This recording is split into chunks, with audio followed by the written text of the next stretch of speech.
everyone, this is a commission I did a while ago for one of my viewers who kindly asked me to create or sell rather this beautiful flower illustration from my sketchbook, but of course I didn't want to just tear the page out of it, and I thought I will basically recreate that illustration using my Cricut Bright Pad, which has really helped me so many times tracing my artwork, creating clear stamps and other products, and it's just been such a helpful tool to have. So what I've done is I traced it, and as I was tracing it I actually corrected some of the elements from the original flower that I thought I could have done slightly better. Only a couple of places, but I was quite happy with it. As you know, every artwork starts with a coherent color palette. Now this time, because I was trying to recreate what I already had, I vaguely remembered the colors that I used for the original illustration, and so I just had to find those colors, go through my different colored pencil stash and find the right colors. Also, I'm using this watercolor block paper from Jackson's. It's I believe it's a cold pressed. No, it's a hot pressed, yes. It's a hot pressed smooth paper, and it's great for swatches. It's a little kind of pad, 4 by 6 inches, and it really is great for when I don't want to swatch like in a sketchbook, but just have a piece of paper that I can kind of move around and maybe position into different sketchbooks if, for example, I'm working in a number of different sketchbooks. And yeah, it's a useful way of creating a color palette. So here I'm going to spend a little bit of time, about 5 minutes, to go through the colors. Now in actual fact it was a lot slower. The process is very slow when I'm doing botanical art, because I just really like to relax into the process and things go very, very slow. So I had to cut out probably, I don't know, about 60-70% of the content so you don't just sit and watch me do the swatches and everything incredibly slowly. So as I started creating the color palette, I then, or rather recreating it, I then realized I wanted to go circle shapes, and I used the circle element from my color palette stamp set, which is available along with many other clear stamp sets, and this acrylic round block, as you can see I'm using here. It's available on my website alyonacreates.com, along with my also handmade watercolors if you're interested. So once I have stamped out using a very nude light colored ink that we can barely see, it's just there to kind of keep it within that circular shape, I'm then filling in these little round shapes with the pencils for swatches, and I'm trying to create more of a 3D swatch, so I have a little bit of a lighter versus darker shade. Typically I like to use pencils in their full strength, so I like to push quite hard on them and go to like 100% straight away without blending much, but in this particular illustration I have done blending, and so this is why I'm swatching it in this manner. I will go through every color with you. So for the first color we have the Caran d'Ache Luminance Anthraquinoid Pink. It's a lovely warm kind of pastel toned, like a light value pink.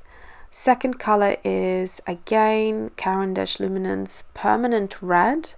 So I would describe this color as a warm poppy red. And then we have another Caran d'Ache Luminance, which is the orange. This one I'd say is a kind of like a Hansa yellow type of an orange. It's not too red, it's more of a yellow orange. Next one up is Holbein Artist's Pencil, and this is a Signal Red, which is definitely a cool toned kind of cherry red. Next one, back to Caran d'Ache Luminance, and it's Scarlet Red. This one I would say is in between the Permanent Red and the Signal Red. It's kind of bang in the middle of being warm and cool toned. And finally, in the first drawer, it's Holbein Artist Pencil in Crimson, a gorgeous type of a burgundy, cherry, kind of wine type of a color. It's beautiful, and I love using it for lipstick colors as well when I do my girl illustrations. Then I decided to go ahead and just do little tiny swatches of 100%.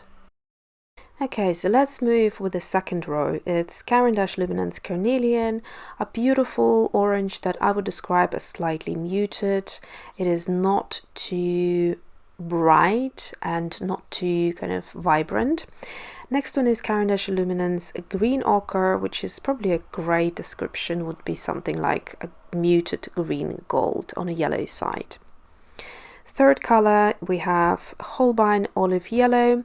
It's not muted enough to be an olive yellow in my opinion, but it is a lovely light green, slightly muted. And then we have also olive yellow, by Caran d'Ache. This time it's a lot more vivid and it has a lot more yellow in there. Lovely color, very juicy. Then we have Holbein Apple Green, and this is even a juicier and greener, so less yellow in there.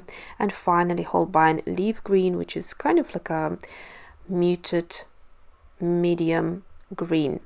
Here at the bottom I have swatched out a number of different colors, from Flame, Scarlet, Derwent Red, Foliage, Forest, all of them by Derwent Lightfast, and finally the last color is Holbein Mustard. It's a gorgeous, one of my favorite colors in fact.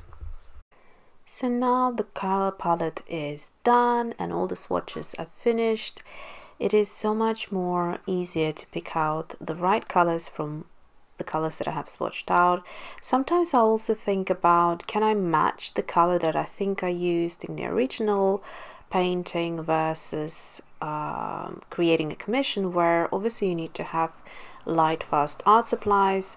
And all of these pencils that you see there, they are all artist grades, so I would expect them to be of highest quality. But sometimes I kind of have more trust in working with one particular or couple of different pencils versus the other. For example, Holbeins, I really love the colors, but I don't use them very often in the work where I'm layering, because they just don't layer as well. My favorite pencils for layering are the Derwent pencils, whether that be the Lightfast or particularly what are they called, the drawing pencils. They are just amazing. There's also a number of other Derwent pencils that I absolutely love. The Coloursoft, they're gorgeous, but they're not as light fast as their Lightfast range. The colors, however, are fabulous. Then also Luminance. I love using them alongside with the Derwent Lightfast pencils as well. So it's just basically picking out pencils for different purposes. Some just for fun, some for my kind of own pleasure and experimenting and sketching in my sketchbook, or something that wouldn't be hung on a wall, for example. But in a case of commission, you want to be able to create the most Lightfast artwork that you can. So I keep that in mind. So now that I have picked out some of the colors, and it's obviously not going to be all of the colors that you can see there, and the color palette is then minimized into a few colors, and I'm going to start by doing that blending work. And some parts of the illustration are also about creating a layered look as well. So this particular flower, I think it's called a lantern geranium, and it's just such an amazing, stunning flower. The hanging part of it, the middle part, is so delicate. It's actually delicate in the real life as a flower as it is in nature, but I have exaggerated it even further, and I have taken my artistic license to kind of bring a little bit more illustrative kind of style and flair to this illustration, because although I wanted it to be botanical and recognizable and somewhat realistic, so when you look at this flower you can recognize what flower it is, however I wanted to insert a little bit of my own style, a little bit more of the contemporary and the modern way of doing botanical art.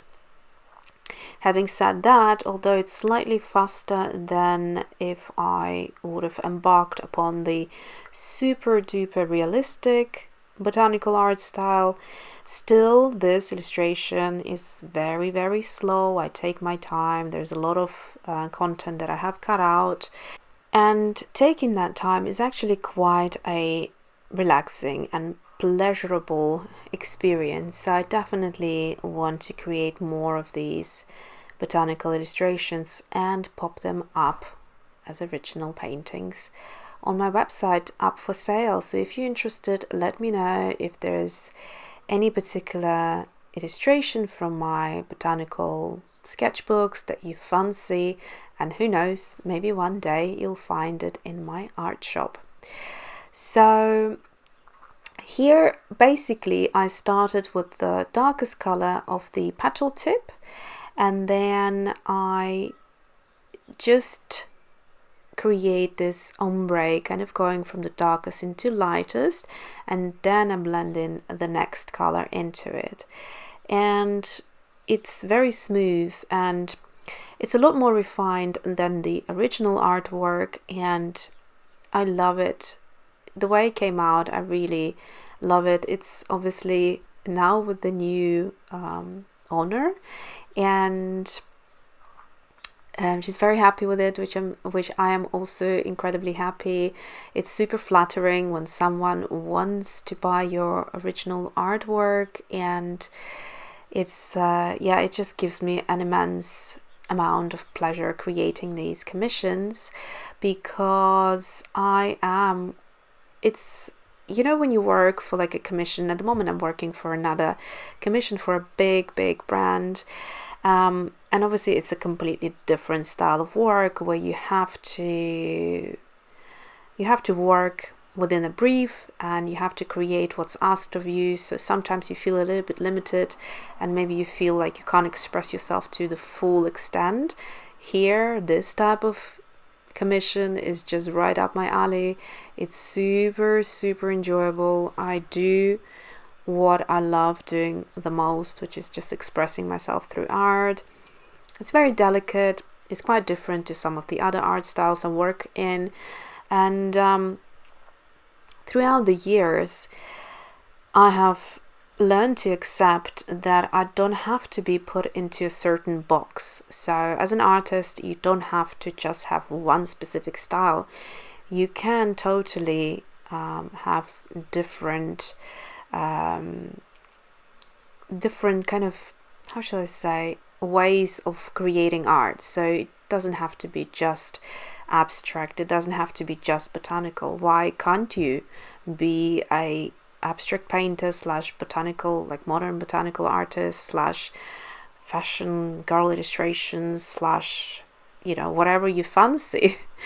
Just as long as I can kind of feel and see myself in all of the artworks. Like I want there to be some sort of coherency and some sort of a recognizable style. So I am very, very slowly moving from one part of the petal to another. As you can see, these petals, they're very feathery. They split into these little parts, and to create dimension, as you can see, the drawing is very flat basically, but you get the idea of what these shapes are. To create dimension, I then need to really think of it, to bring it out and to make the petal seem like it's maybe curling in one part, and maybe it's pointing into one direction and another part of the petal is pointing towards the other direction. So bringing really that dimension is the key element, and you do that by different pressure levels of the pencil. You also obviously put together the color palette, which we talked in the beginning of the video. Every artwork starts with a color palette, personally for me,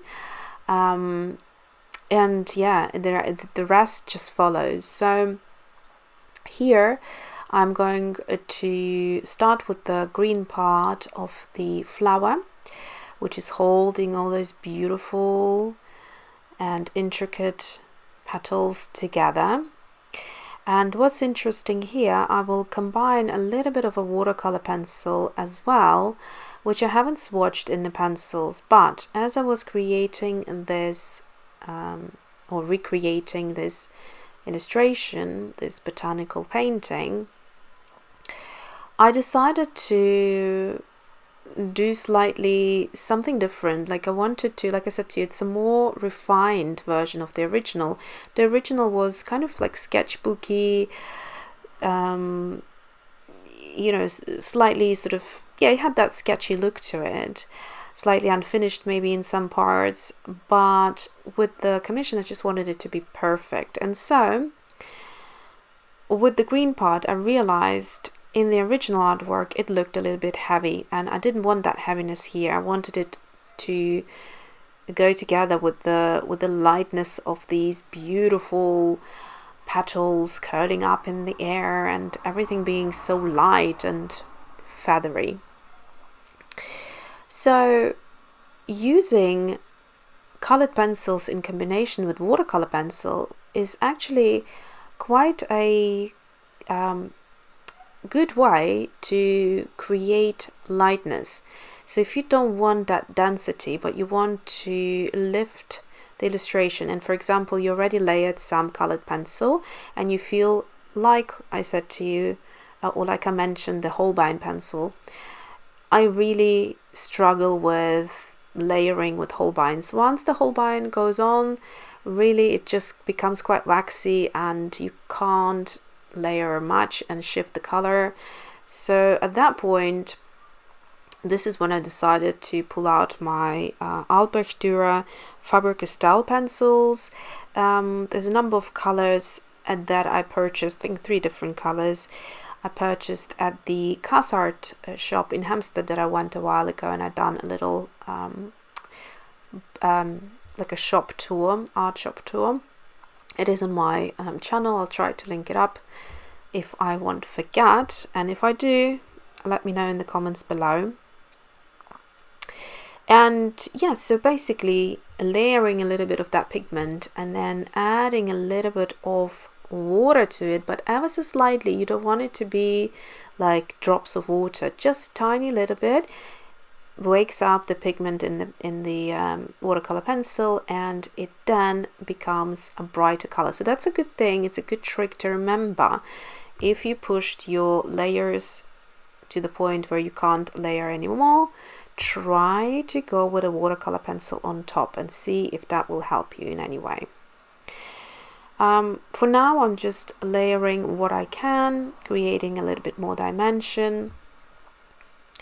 There isn't really that much of green here, but even this small part of the flower did take quite a little bit of time to refine and get just right.